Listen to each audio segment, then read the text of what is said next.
So one shot gaming na naman mga bossing, nagbabalik na naman. Dahil nga sobrang palum-palo ng labi ngayon, sobrang gagaling ng mga kalaban. Alam niyo naman pag bagong update sobrang daming palo. So since sasabayan natin yan dito. At naman trio kami dito. Dahil nga palum-palo sila, nagano lang tayo dito, binabagalan lang natin yung pacing, di ba? So hindi tayo nagmamadali diyan. So pagpunta namin dito sa sanitary, may mga camper dito. Oh my god. Ano ba ang ating gagawin kapag may mga camper? Kapag may camper, palagan mo lang din sa camp. Mag-camp ka din. Kumbaga, di baling mabagal yung pacing since pagbaba natin dito, merong gustong magpakilala. Kaya pepekto sana natin yan. Di na natin yan papoporma, yung bibirahin na agad natin yan dito. Down 1 na nga sila.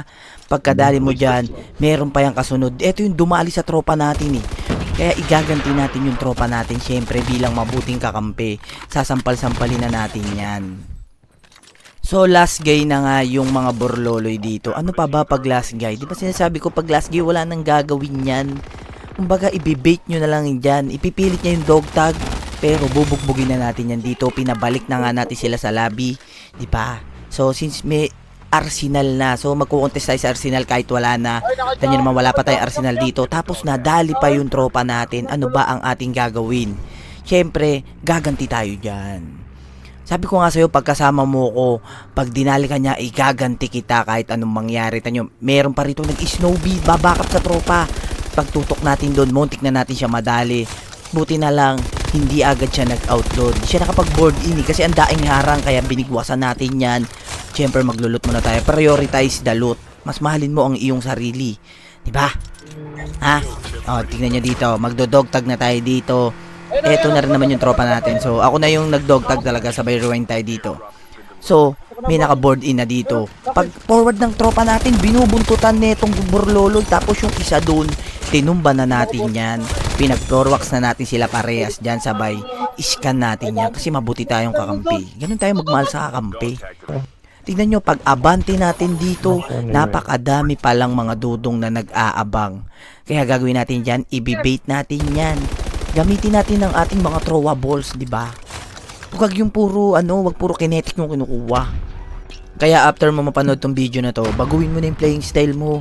Huwag puro kinetic. Hindi ka magiging future doctor niyan, ha? So since may nag-push dito, papalagan natin yan, bubugbugin din natin yan. So tamang headglitch tayo dito. Kaso di ko alam nakaakyat na pala yung dudong dito. Kaya binigwasan na natin si dudong dyan kasi nagpapanggap na pari eh. Kaya sinampal-sampal natin yan. So umikot tayo dito, nag-reposition tayo. Kala ko wala nang kalaban eh. So pag akit ko dito, nag-vision lang ako. Nakita ko may nagjajabul sa loob. Kaya itutumba na natin to. Kasi nagpapanggap. So dahil naubusan natin yung kalaban dyan, syempre mag-a-arsenal muna tayo. So dito mag-a-arse ko eh. Kaso nagult ako may nagbo-board eh. Kaya bubuntutan na natin yan. Bibirahin din natin yan si Dudong dahil inuunahan niya tayo sa loob dito. Di niya alam na kasalubong niya si San Pedro doon kaya kinuha na siya ng langit. So tamang flank lang tayo dito. Natin yung pag-board natin, meron na naman ditong gustong magpakilala ano ba ang ating gagawin.